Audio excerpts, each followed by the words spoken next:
Hello everybody and welcome back to another one of those videos where I talk about updates on Dwarf Fortress coming from Toady1 and KitFox. Adventure mode is kind of getting close to shipping. There's not a lot more left to do, and this is a very large beta branch patch for adventure mode. It does also add a few things into Fortress mode that are kind of minor and around the fringes, as well as some items that can be used in Fortress mode but are not accessible in Fortress mode. As always, if you'd like to explore these beta branches yourself, you can do that by going to your Steam install, right-clicking on the game, going to Properties, opening up the Betas tab, and then selecting the public beta branch. Once selected, the game will update and you will have access to adventure mode. If you need DF Hack to work as well, you can also select the same beta branch in DF Hack.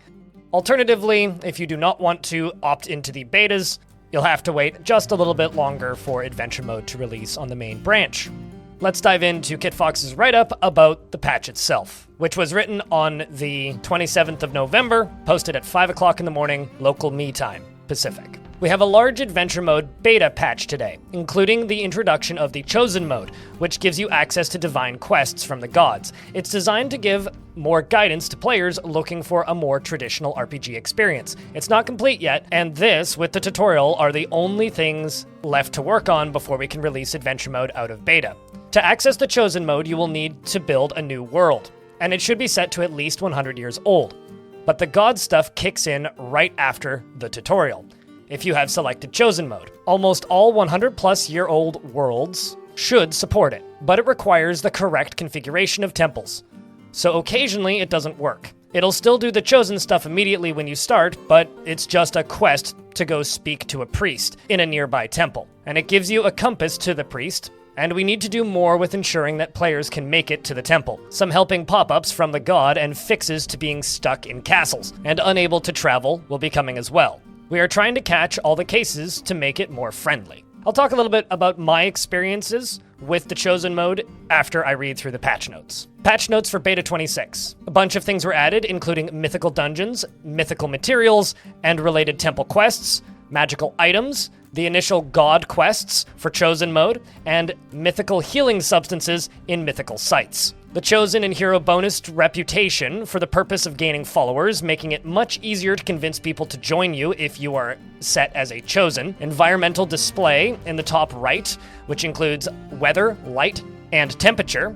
Quests are now pinned on the right side of the screen if you have one active. Although I've only managed to get this to work with the Chosen quests and not random quests given by random NPCs, but maybe there's a button I'm missing. If you're playing as a vampire, you can now sense blood markers. Memory map is now indicated on the screen, so the grayed out areas are areas that your character remembers visiting previously. Stealth vision cones are now visible, although personally I feel like the color contrast on them could be a little bit brighter, because it's kind of hard to tell what direction the NPC is looking. Goblins and kobolds' eyes glow in the dark if you are playing a character without dark vision, like a dwarf. Depth indicators are now visible on liquids and can be enabled and disabled, and ramps can also be toggled on and off. They made it clearer to tell when someone is pushing past you and canceling your actions. Apparently, if you try to talk to somebody and they are moving, they will stop moving and talk to you. I personally find this doesn't work, but there is a notice stating that they are paying attention to you, implying they should stop moving, but they keep walking for some reason. Fixed audio for snow and mud footsteps, because those were busted previously. Added items to the wrestling interface so that you can struggle for possession without using the inventory screen, which makes grabbing people's sword away from them much easier. They added buttons so that ramps can be used with hatches instead of getting stuck. We now have separate volume settings for adventure mode and fortress mode. They changed the jumping tooltips, stopped adventurers from starting in pits if other sites are available. That's just some starting location streamlining. Made it harder to accidentally cancel out of character creation. Reformatted discovery announcements.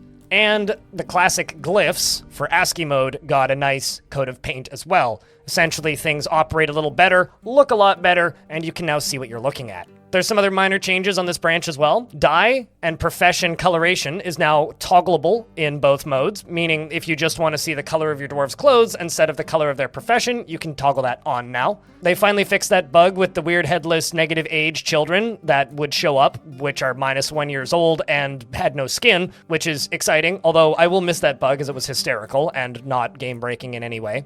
They removed case sensitivity from unit filters, which is fantastic. Fixed a crash when sub-tabbing in certain buildings, which used to crash the game if you set a pit pond to a pond and then tried to put an animal in it. and a few other minor fixes and tweaks. Simply put, Adventure Mode is in a very good place right now.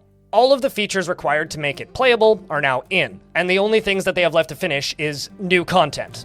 Playing as a Chosen is a little bit difficult. It requires you to make sure that you select a god for your character to worship on Embark. It's not super clear that this needs to be completed in order for Chosen to work. Meaning, in some worlds, only certain species of characters are capable of being a Chosen. Most recently, the world that I was playing in, I was playing as a Dwarf, not realizing that dwarves in the human faction, which are the only faction that has access to the Chosen quest line, dwarves are not capable of worshipping the human gods in that world for some reason, making it impossible to play as a dwarf in that world and also get access to the Chosen quest lines.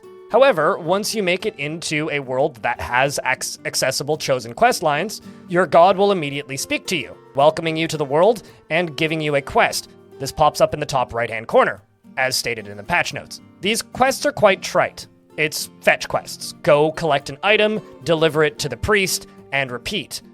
However, the items themselves are quite interesting. Initially, it's just a ball that you can throw at people and it does nothing, with a random name based on the world. But once you start getting the rings and weapons, things get really cool, because they give you powers. In the world that I was playing in, it gave blindness, which is extremely ironic. Not the most useful power, but I've seen reports from Twitch chat of people finding items that allow them to shoot ice bolts, as well as paralyze enemies. Now, these dungeons are accessible in Fortress mode. You can raid them. However, none of the legendary items with the magic powers on them have names, at least by default. Meaning, I don't think you can steal them using raids in Fortress mode, which honestly is the way it should be. Personally, I feel that you should be able to go and get these items in Adventure mode and then deliver them to a fortress and then use them in Fortress mode, but it would kind of just be cheapening and cheating the experience if you could just raid the locations and steal the items.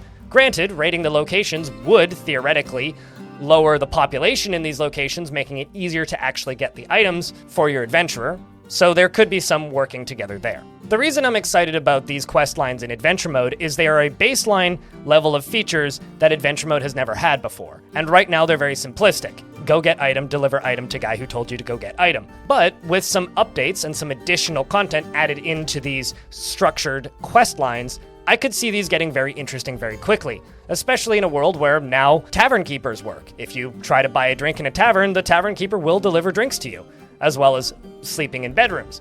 The bartering system works just fine, and you can trade for items and buy food in markets. Combine all of these systems together, alongside of the villains system, where characters can seek out items and steal things from one another. This could lead to some really interesting little quest lines that could be built and put together by the game procedurally. Will they always have a noticeable structure? Probably.